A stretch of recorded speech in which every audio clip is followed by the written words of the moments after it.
For 10 years, she fooled everyone, her family, her friends, even her doctors. She said she couldn't see a thing. But the moment her husband uncovered the truth, he snapped. And what he did next, it's something out of a nightmare.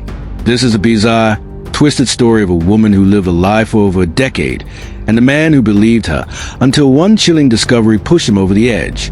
A mysterious death, a cover-up, and a secret that still haunts investigators to this day. Was this just a tragic end to a strange marriage, or something far more sinister? If you enjoy deep dives into shocking true crime stories, don't forget to like this video, subscribe to our channel, and hit the notification bell so you never miss an update. Your support helps us bring you more gripping cases just like this one. In 2011, in a quiet neighborhood just outside of Boulder, Colorado, 38-year-old Clara Owens announced she had gone blind. It was sudden, no warning, no obvious trauma, just darkness. Clara told her husband, Michael Owens, that she'd been diagnosed with Leber's hereditary optic neuropathy, a rare genetic disorder that causes permanent vision loss. Michael believed her. So did their 2 children. She stopped driving, wore dark glasses, memorized the layout of their home. At first, her blindness seemed real, almost too real. But then, strange things started happening. A neighbor claimed she saw Clara reading the mail. Another time, Clara dodged a falling vase with reflexes too sharp for someone who couldn't see. Still, Michael stayed loyal. He defended her until one day, everything changed. In 2020, Michael installed hidden cameras inside the house. He said it was for security. Break-ins had been reported nearby. But deep down, he had questions. The footage confirmed his worst fears. Clara was not blind. She was walking confidently, checking her reflection in the mirror, using her phone without voice commands. Michael watched hours of footage, growing colder with each passing second. For 10 years, his wife had faked everything. But why? A deeper look into Clara's life revealed shocking details. She had been receiving disability benefits since 2012, almost $180,000 over the decade. But there was something darker. Psychologists later analyzed her behavior and concluded Clara may have had Munchausen syndrome by proxy, a rare disorder where individuals feign illness for attention or financial gain. Clara thrived in her victimhood. She became the center of every room, the poor blind woman. Inspirational, brave. She even gave TED-style talks on living with disability, fully scripted by Michael, who still believed she was blind. But when Michael confronted her, she didn't deny it. She just smiled. That smile broke something inside him. On October 12, 2021, police were called to the Owens home after neighbors heard screaming, and then silence. When they arrived, Clara was dead, strangled. Michael was sitting on the porch, blood on his hands. He confessed immediately, but what he said stunned investigators. "I didn't kill her for lying," he told detectives. "I killed her because she enjoyed it." During questioning, Michael revealed that Clara had taunted him, said he was too stupid to figure it out, that he was just a pawn in her story. "She made me live a lie," he said, "and she liked watching me fall for it." But here's where the story takes a disturbing turn. An autopsy on Clara revealed she had traces of ketamine in her system, enough to cause disorientation, even temporary blindness. And here's the kicker, she hadn't taken it. She'd been dosed. Toxicology reports revealed the ketamine had been administered weeks before her death. So the question is, was Clara pretending to be blind all those years, or was someone making her think she was? Police reopened the case, now treating Michael not just as a murderer, but possibly something else entirely. A manipulator, a long-term abuser, or even a serial offender? Michael's former co-worker came forward, saying his ex-wife had similar symptoms before their divorce in 2008, migraines, confusion, temporary vision loss. She believed she was being poisoned, but could never prove it. And now, she's missing. After Michael Owens was arrested, investigators searched the house again, this time looking for anything that could explain the ketamine in Clara's system. In a lockbox inside the attic, they found it, a journal. Clara's. The entry started in 2013, just 2 years after she lost her sight. But the handwriting, it was straight, precise. not the scrawl you'd expect from someone who couldn't see.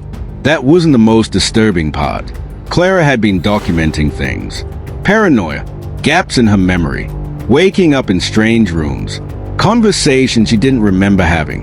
One entry read, "He made me think I was crazy. Maybe I am, but I know what I saw. I saw him, and he saw me, and now I'm scared." She never mentioned Michael by name, but the fear was there, on every page. So if Clara knew something, what was she trying to expose? As news of Clara's death spread, police received an anonymous tip. A woman named Rachel Dempsey, Michael's ex-wife, had filed a restraining order against him in 2007. She claimed he was drugging her slowly and that he recorded her sleep. The court dismissed the case due to lack of evidence. Rachel disappeared a year later. Until now, she was just another missing person. But with Michael's arrest, her file got flagged. When detectives dug deeper, they found something chilling. Rachel's case wasn't unique. 3 women in 3 different states, all with past ties to Michael, had reported similar symptoms: confusion, temporary vision loss, hallucinations. One woman, a former co-worker he dated briefly, claimed she forgot entire weeks of her life. Each of them described the same thing, a slow erosion of reality, just like Clara. On November 3rd, 2021, police secured a second search warrant for the Owens property. This time, they focused on the basement. Behind a false wall, sealed and painted to match the rest of the room, they discovered a hidden space. Inside, a chair with leather restraints, shelves with empty syringes, small vials, traces of ketamine, benzodiazepines, and other sedatives. But there was something else. A set of DVDs, labeled with names: Clara, Rachel, Melissa. Each one contained surveillance footage. Weeks worth. They showed the women drugged, disoriented, alone, sometimes crying, sometimes silent, and always being watched. Michael never appeared in frame, but his voice could be heard, calm, measured, asking questions. "Do you remember what you said yesterday? Can you tell me your name again? Do you know where you are?" And always ending with the same chilling line, "You're safe now." Prosecutors now had a new theory. Michael Owens hadn't snapped. He'd been experimenting. Clara wasn't his victim by accident. She was his project. The motive wasn't rage. It was control. During the trial, Michael showed no emotion. He claimed the recordings were consensual, that Clara was into role play, that everything was part of the dynamic. But Clara's journal and the toxicology told a different story. So did the cold case files piling up against him. Then came the final blow. A witness, a woman named Jessica Tran. She stepped forward during week 3 of the trial. She dated Michael briefly in 2004, before Clara, before Rachel. She remembered blacking out during a weekend trip. She never reported it. She just left, but after seeing his face in the news, she came back, and she remembered something no one else had mentioned before. A name, one Clara had scribbled in the margins of her final journal entry, just once. Mara. When detectives opened the DVD case labeled Mara, they expected more surveillance footage. What they found was something else entirely. Inside was a single flash drive, encrypted. After weeks of attempting to crack it, cyber forensics finally got in, and what they uncovered changed the case overnight. It wasn't just a video. It was data, logs, notes, patterns. Michael had been documenting behavioral responses, reaction times, stress indicators, even dietary habits. But Mara's name, it wasn't attached to a face. Nowhere in the footage, nowhere in any report. Just metadata. One line stood out. Mara, day 462. Escalating signs of autonomy. Risk level increasing. Terminate. That's when the FBI stepped in. Because Mara wasn't just a name. It was a code. Mara was traced back to a patient file under a different name. Marisol Reed, a 19-year-old who disappeared from a private mental health facility in New Mexico in 2014. The facility never filed a missing persons report. Why? Because according to their records, she never existed. But her file contained detailed medical notes, some signed by a Dr. M. Owens. Michael never had a medical license, not even close. But he'd interned at that same facility under a research assistant role for 6 months before being quietly let go. The official reason? Boundary violations. Investigators now believe that Marisol was never discharged. She was removed, and she may have been Michael's first long-term subject. Always, his first disappearance. A psychological profile built by the FBI describes Michael Owens as a coercive controller with clinical precision. Charming, patient, obsessed with compliance. Unlike impulsive killers, Michael planned everything, down to the lighting in the rooms, the types of sedatives, the time between doses. He didn't just manipulate reality, he designed it. But this wasn't just about control. There was a pattern in his notes, an idea he kept circling. Fragmented identity yields maximum pliability. He was trying to break people, slowly, carefully, until they became whatever he wanted them to be. Clara, Rachel, Melissa, possibly Mara, and the deeper authorities dug, the more horrifying it became. There was one final DVD blank on the outside. No label, no timestamp.